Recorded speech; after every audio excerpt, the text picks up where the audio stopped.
You came into the league the same time, roughly, that Iverson came in. One, Iverson, no, he does not fit the mold. He is not marketable, this whole thing. Allen Iverson was never shy about how he felt on the court. He played with a chip on his shoulder, fueled by rivalries, disrespect, and his refusal to back down from anyone. Now at 50, Iverson has finally opened up about the players he hated going against the most.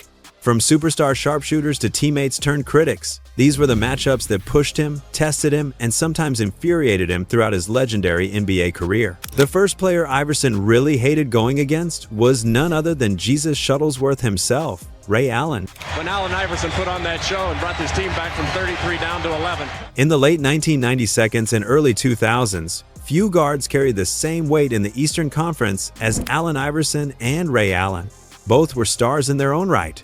Iverson is the fearless scorer and MVP candidate for the Sixers, and Allen is the silky shooter and cornerstone of the Milwaukee Bucks. By the spring of 2001, their paths collided in the Eastern Conference Finals, a matchup that promised drama and delivered even more than anyone expected. The Sixers had clawed their way through a grueling season with Iverson carrying much of the offensive load, while the Bucks arrived with one of the league's best shooting trios in Allen, Glenn Robinson, and Sam Cassell. What should have been remembered as a battle between elite teams quickly turned into one of the most controversial playoff series of its era. Tensions rose once the series reached Game 4, when Bucks players and coaches started openly complaining that Iverson and the Sixers were getting all the favorable whistles. ESPN even reported that Milwaukee believed the officiating had shifted dramatically in Philadelphia's favor, planting the seeds for a full-on feud. The controversy only grew from there. By Game 5, the Bucks' frustrations boiled over into public comments that drew the attention of the league office. Coach George Karl was fined $25,000. The team itself was fined $50,000. And Ray Allen personally received a $10,000 fine for crossing a line in his remarks. Allen claimed the NBA would prefer Iverson in the finals, suggesting the league was angling for an Iverson versus Kobe Bryant showdown. Those words echoed far beyond Milwaukee, fueling national debates about whether the NBA wanted a specific narrative to sell. By the time Games 6 and 7 rolled around, the focus wasn't just on the players, but on referees, foul counts, and league integrity. Every whistle was met with protests, and the atmosphere turned hostile both on the floor and in post-game press conferences. Despite all the noise, Iverson made sure the deciding game spoke for itself. In Game 7, he erupted for 44 points, pushing Philadelphia to a 108-91 win and sending the Sixers to the finals. The Bucks hurt themselves with 15 turnovers and missed opportunities, but for many, the series will always be tied to the officiating storm that overshadowed it. For Iverson, defeating Ray Allen and Milwaukee under those conditions added fire to his competitive reputation. The animosity of that series faded over time, with both men acknowledging respect for each other's careers. Yet the 2001 Eastern Conference Finals still stands as the most heated clash between them. Next player Iverson hated going against was the man they called White Chocolate. We're of course talking about Jason Williams.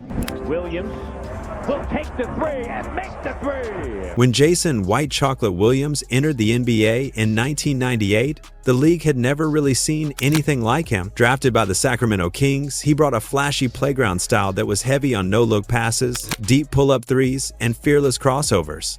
Right away, fans drew parallels between Williams and Allen Iverson. Both were guards who didn't look like traditional floor generals. Both played with flair, and both carried themselves with a kind of cultural stamp that went beyond the box score. The comparisons annoyed Iverson, though, who had built his identity from scratch and wasn't interested in sharing credit with anybody. He once made it clear by saying, "White Chocolate, I want him," sending a message that any guard trying to play with his kind of swagger had to go through him first. This wasn't personal hatred in the traditional sense, but for Iverson, it was about ownership. He wanted to prove that his style, his look, and his impact were authentic and unmatched. And Jason Williams happened to be the guy who triggered that reaction. When they actually matched up, the difference in skill sets became clear. Iverson was a relentless scorer who attacked from every angle, while Williams leaned into passing wizardry and highlight-making risks. Iverson knew how to test him. He hounded Williams defensively, going after his dribble and exploiting any careless pass. Williams' flair thrilled crowds, but it also led to turnovers, and Iverson was the worst player to make those mistakes against. In their battles, Iverson often dominated the stat sheet, piling up points while Williams leaned on creativity to keep up. Still, those games weren't just lopsided contests. They were packed with energy, crossovers, and circus passes that gave fans a sense they were watching two sides of the same coin. For Iverson, though, it wasn't enough to just win games. He wanted to remind Williams and the rest of the league, who really set the standard for that type of guard play. Media and fans loved to hype the mirror angle, suggesting Williams was a white Iverson or a flashy imitation. Iverson hated that. His competitive edge demanded respect, and the last thing he wanted was for anyone to think another player was carving out the same cultural lane he had built. Jason Williams eventually found his own place in NBA history. Remembered as a cult hero who made passing look like an art form, but Iverson made sure the narrative never got away from him. Every time he went at Williams, it reinforced the message that the original blueprint for that style was his. The rivalry, if you could call it that, was less about wins and losses and more about recognition. Iverson needed the basketball world to understand that when it came to attitude, creativity, and influence, he wasn't sharing the stage with anyone. Speaking of street legends, the next guy on the list is Stephon Marbury. There's the #1 scorer in the league and going up against the #10 scorer, Stephon Marbury. When Stephon Marbury came into the league in 1996, he was hyped as one of the next great point guards. Drafted 4th overall by the Milwaukee Bucks, he was traded on draft night to the Minnesota Timberwolves, where he teamed up with Kevin Garnett. At just 19, he was already running an NBA offense and being treated as the future of the franchise.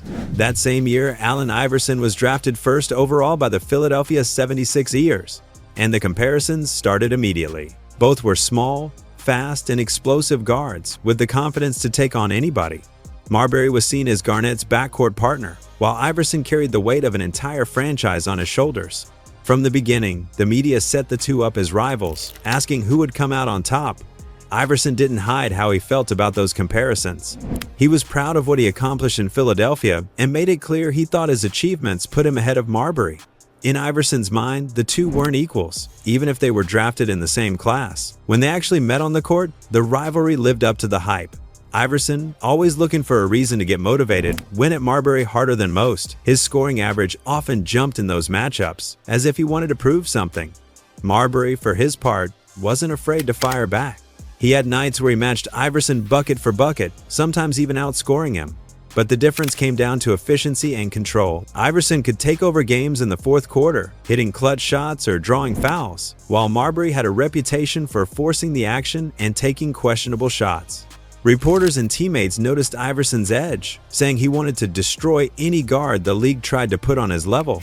That mindset pushed their battles beyond normal competition. Every game felt like a statement about who deserved to be recognized as the better guard. And with the media constantly framing it as, who's the best point guard from the '96 class, neither player was willing to back down. Looking back, their careers tell two very different stories. Iverson reached the top of the league, becoming an MVP, 4-time scoring champion, and leading the Sixers to the 2001 NBA Finals. Marbury, meanwhile, was haunted by locker room issues and the reputation of being a selfish player who couldn't win at the highest level. He was still talented enough to put up big numbers, but his legacy in the NBA never matched the hype of his draft night. Iverson himself later admitted that Marbury was one of the guards he went at hardest, proof that he took their rivalry personally. While Marbury eventually found redemption in China, becoming a superstar and even a cultural icon overseas, Iverson had already made sure the NBA chapter of their story belonged to him. Their rivalry highlights how fiercely Iverson defended his place in the league, especially against players from his own era who were painted as his equals. While Marbury was someone who gave Iverson problems, he didn't irritate him as much as Reggie Miller did. Iverson 4 of 9 from the field thus far. Miller defends him well that time, and he still puts it in. Miller was the kind of opponent Allen Iverson couldn't ignore. By the time the Sixers became contenders in the early 2000s, Miller had already built his reputation as one of the NBA's greatest shooters and its most relentless trash talker. For Iverson, their paths collided in back-to-back seasons, giving Philly and Indiana a short but intense playoff rivalry.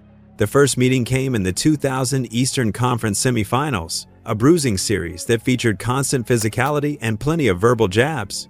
Game 4 stood out for its chaos. A hard-fought third quarter boiled over into a scuffle, and Miller was among those ejected. The Sixers managed to survive that game, winning 92-90, but Indiana ultimately took the series in 6. It was the kind of matchup that stayed with Iverson. Not just for the loss, but for the way Miller set the tone through gamesmanship as much as shooting. When the two teams met again in 2001, the stage had shifted. Iverson was the MVP favorite, and the Sixers were the top seed. The narrative became whether Indiana could disrupt his rhythm and composure, and Miller was the veteran chosen to test him. The 2001 first-round series carried over the same edge. Philly handled the Pacers 3-1, but it wasn't easy. After blowing Indiana out in Game 2, the Sixers had to grind through close finishes in Games 3 and 4. Iverson carried massive usage, while Miller countered with timely scoring that kept Indiana alive longer than many expected. Fans still look back at that series as more of a shootout than the box scores might suggest, framing it as Iverson averaging just over 32 points per game and Miller right behind him at 31. The reality was that Iverson's explosiveness created constant pressure, and Miller's response was to keep firing away, using efficiency and experience to make every possession a duel. Highlight reels from that era captured the essence of it. Iverson crossing Miller on the perimeter, stealing passes, and attacking the rim, while Miller used screens and quick releases to stay within reach. The tension wasn't only in the numbers, but in the chatter, with Miller pushing to get in Iverson's head, and Iverson answering with relentless aggression. In the end, the Sixers advanced, and Iverson's run continued all the way to the finals. But the battles with Indiana left their mark. Later reflections showed a measure of respect on both sides. Miller praised Iverson's toughness and ability to carry an offense on his own, while Iverson admitted it was never easy to boot out the Pacers during that stretch. The rivalry never became a long-running feud, but it captured the clash of two different mentalities: Miller's veteran craft and endless talk against Iverson's fearless attack. For Iverson, those Pacers series were among the most emotionally charged moments of his career, with Miller standing as a reminder that talent alone wasn't enough.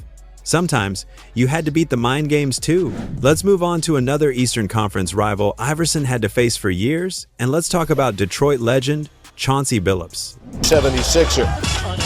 Nuggets down 9 in the third. Here's Chauncey Billups. When Iverson talks about the opponents who gave him the most problems, Chauncey Billups is always near the top of the list. By the early 2000s, Billups had transformed into the leader of the Detroit Pistons, earning the nickname Mr. Big Shot for his cool clutch shooting.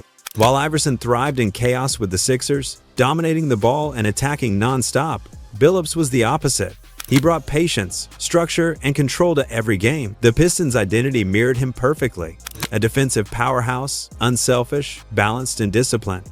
For Iverson, who relied on pace and freedom, it was like running into a wall built specifically to slow him down.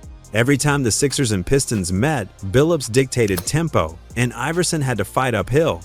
In later interviews, Iverson admitted Billups was one of the guards he hated to face because nothing ever rattled him. He was steady, calm, and precise, the kind of player who could take Iverson's fire and smother it with composure. Their head-to-head matchups showcased the contrast clearly. Iverson usually carried the scoring load, putting up his typical 25 to 30 points, while Billups focused on efficiency and making the right decisions. Detroit's schemes frustrated Iverson, forcing him into double teams, while Billups set the table at the other end. During the 2003 playoffs, the Pistons eliminated the Sixers in 6 games. Billups averaged 22 points per game in that series, calmly hitting key shots down the stretch, while Iverson struggled to break free from Detroit's traps. It wasn't just Billups' scoring that made the difference. His ability to take care of the basketball, with a career assist-to-turnover ratio of nearly 3-to-1, meant Iverson couldn't force the kind of mistakes he thrived on against less disciplined guards. Against Billups, there were no careless turnovers to turn into steals, no wild passes to intercept. Everything felt controlled, and that control drove Iverson crazy. The rivalry didn't end in the mid-2000s. In 2008, Iverson and Billups were traded for each other in a blockbuster deal between the Nuggets and Pistons. The swap highlighted their reputations. Iverson was still the electrifying scorer, while Billups was seen as the steadying force who could lead a team deep into the playoffs. The results proved the point. With Billups running the show, Denver surged to the Western Conference Finals. Meanwhile, Detroit struggled to adapt to Iverson's style, and his stint with the Pistons ended quickly. For many, that trade cemented the perception of Billups as the winning piece and Iverson as a talent who clashed with structure. Looking back, Iverson openly admitted how much Billups' calmness and leadership got under his skin. It wasn't about personal dislike, but about the way Billups represented everything that could neutralize Iverson's strengths. In that sense, Billups became the perfect foil to the anti-Iverson archetype, and one of the players Iverson truly hated going against. And now, let's talk about how friends can turn into foes by discussing Iverson's relationship with Larry Hughes. Larry Hughes, what a fabulous offensive night he had. 43 points. When the Philadelphia 76ers drafted Larry Hughes 8th overall in 1998, it was supposed to be a boost for Allen Iverson. Iverson was already establishing himself as one of the most electric guards in the league, and Hughes, with his athleticism and scoring instincts, looked like an ideal running mate. On paper, the pairing made sense. Two fast, aggressive guards who could pressure defenses and push the pace. But in reality, their games overlapped far too much. Iverson was already in the middle of his rise to MVP-caliber stardom, dominating the ball every possession and carrying the Sixers' offense on his shoulders. Hughes, as a rookie, often found himself stranded on the perimeter without enough touches to get into rhythm. Media reports from that period frequently mentioned the tension. It wasn't outward hostility, but it was clear Hughes struggled to find consistency next to a ball-dominant superstar. He later admitted it was a tough adjustment, learning to play off the ball when he had always been the primary option. By the middle of the 1999-2000 season, the Sixers decided to cut ties, trading Hughes to Golden State in what was widely seen as a move to clear up the fit issues with Iverson. Looking back, Hughes is often mentioned as one of the early examples of how difficult it could be to thrive in Iverson's backcourt. Philadelphia's local press described the pairing as redundant, since both players were slashers who relied on getting to the rim rather than spacing the floor with outside shooting. The result was awkward ball movement and poor spacing, something Iverson was often blamed for. AI himself was vocal at the time about teammates needing to adapt to his pace, his style, and his rhythm. That kind of demand didn't sit easily with younger players like Hughes, who still needed the ball in their hands to develop. In interviews years later, Hughes was respectful but candid, saying playing with Iverson was tough because he needed the ball so much. The Sixers' later run to the 2001 NBA Finals, built around Iverson and a roster of defensive role players and shooters, reinforced the idea that a fellow young scorer was never going to work alongside him. Hughes became one of the players pointed to as a casualty of Iverson's dominance. Hughes' career after leaving Philadelphia proved he was more than just a failed experiment. He found his stride in Golden State, Washington, and Cleveland, putting up his best numbers with the Wizards and even leading the league in steals in 2005. For Iverson, though, Hughes' departure only added to his reputation as a star who struggled to mesh with other talented guards. Writers reflecting on that era often frame Hughes as someone who quietly resented Iverson's overwhelming control of the offense, even if he never publicly disrespected him. Their time together serves as a reminder of Philadelphia's constant roster-building challenge, trying to find teammates who could complement Iverson instead of competing with him. To Iverson's critics, Hughes symbolized the kind of talent that failed to thrive beside him, which fed into the narrative that he was hard to play with. Allen Iverson's battles, these five guys, show just how personal rivalries can get in the NBA. Each name represents a different kind of challenge he hated to face. If you enjoyed this breakdown, make sure to like, subscribe, and stay tuned for more.